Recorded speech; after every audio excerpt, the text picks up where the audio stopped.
We need to talk about what's happening to real estate in Austin, Texas, January 2025. The Austin Board of Realtors just dropped their stats a day early. So it is January 14th. Typically, they drop it on the 15th of every month. And so when they do, they're looking backwards and they're looking at the data from December. Okay. So this will give us the month of December's market update. And when we're talking about Austin, in this case, we're talking about Austin Round Rock MSA, which stands for Metropolitan Service Area. So I want to talk about not just the Austin, Texas real estate market, but also the jobs in Austin, Texas. A lot of times you'll see jobs on the news or jobs reports and you'll hear that, but that's talking about the rest of the world, not Austin, or sorry, rest of the United States, not Austin. And it's kind of the same thing with real estate. Oftentimes you'll hear, oh, real estate's hot, or it's a buyer's market, or it's a seller's market. That only applies for the location that you're in. So we're talking about the greater Austin area right now. So if you haven't been to the channel, I'm Ian of Austin. Thank you so much for watching. I am looking forward to covering this and many more things like it. So if you enjoy this, please subscribe. I am working really hard to make sure that I'm providing as much value as I can on this channel. So let's start with looking at the housing report for December of 2024. Median sales price, you can see in the Austin Round Rock MSA, is about $450,000, which is up 1.4% from last year. So it's not crazy. We all know that Austin's housing market, it doesn't really take breaks, right? But here's the thing. We did close a lot of sales. It's up about 2.5%, and active listings jumped a whopping 10% to 8,494 homes.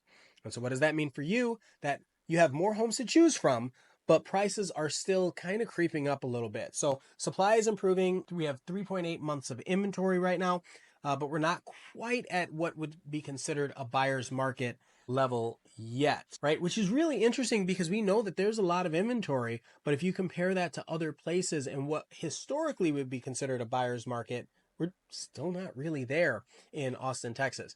And so the reason why all this matters is because when we're looking at real estate and comparing it to the jobs, Austin's job market is it's doing pretty darn well right now. In Austin, it's doing pretty, or the Austin area, it's doing pretty well. Maybe not. I mean, I guess jobs are up across the United States, but we're focused on here. So the unemployment rate is 3.5%, which is pretty darn low. We've got Dell, we've got Samsung, Amazon, Pepsi, obviously Tesla, all are not just keeping the Austin economy steady, but it's expanding. They're hiring, attracting thousands of people to the area, and I'll share some numbers with you. Let me open this up. We've got in professional business, so you can see it in professional businesses and services, we have over 287,000 jobs thanks to our booming tech and corporate sectors. And while you may have heard of layoffs here and there, it seems like people are being placed in new positions rather quickly or finding remote work, unless these numbers are just not right. But this is direct from the Austin Round Rock government, essentially, right? So trade, transportation, and utilities, think like Amazon warehouses, logistics hubs, applied materials.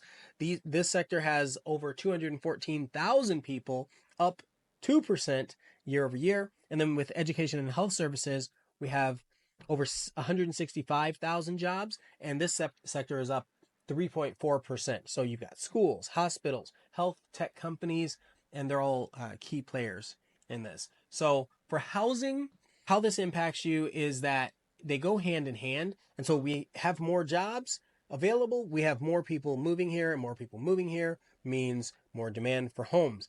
And here's the catch. These aren't all entry-level jobs. I think that's where it gets a little challenging because a lot of people say, are there jobs, what are the jobs like in Austin? Well, if you're graduating, they're not necessarily intended for people that are fresh graduates, right? It might be people that are senior level positions, right? And so you have these higher paying roles in tech, health, and logistics.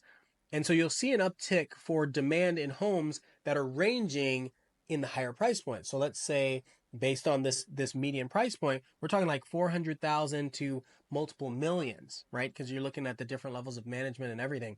So for first time home buyers, this could mean a little more competition in the lower price ranges. And then for sellers, it's still a great time to cash in, especially if you've been thinking about upgrading. But I'm not saying it's going to take a while. but it is longer than what people were experiencing last year, which was, or I'm sorry, last year and prior. Obviously, COVID was an anomaly, and hopefully we don't repeat anything quite like that again. Although a lot of realtors and real estate people in Austin did pretty well because everybody moved here and everybody sold something, so or bought something. So here's where it gets interesting. We are, like I said, riding the coattails of job growth, but it's a little bit uneven with companies like Samsung, who's putting billions of dollars into facilities.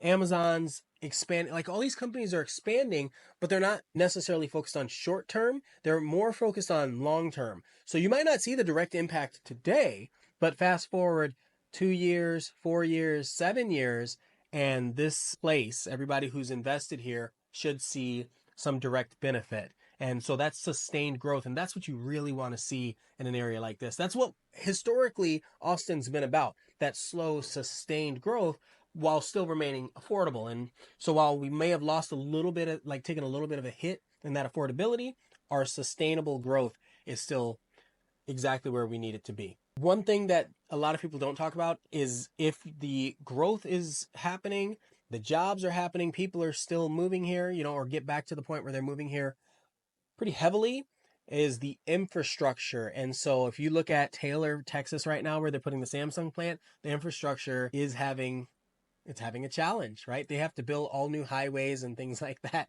to go further out. So you get traffic congestion, you have rising property taxes, and then the school districts also have a challenge and impact where people want to live. So all that to say, Austin's housing market obviously is driven by these jobs and these changes.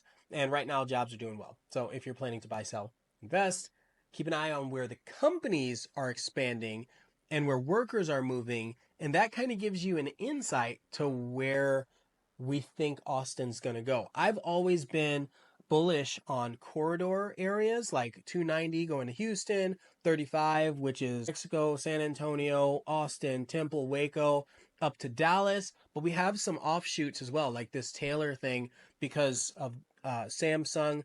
Bastrop, that little corridor, because of all of Elon Musk's type companies that are going over there. And then lake areas. There's just so much. So if you're ever interested on what's available, you've got my link in the description below. I go by Ian of Austin, and you can find all that stuff on ianofAustin.com. And any questions, I would love to be able to answer them either on my website, in a text, or in the comments. Thank you so much for watching, and I'll see you in the next video. Hopefully that wasn't too long. Was that too long? Hopefully that wasn't too long. I'll see y'all soon.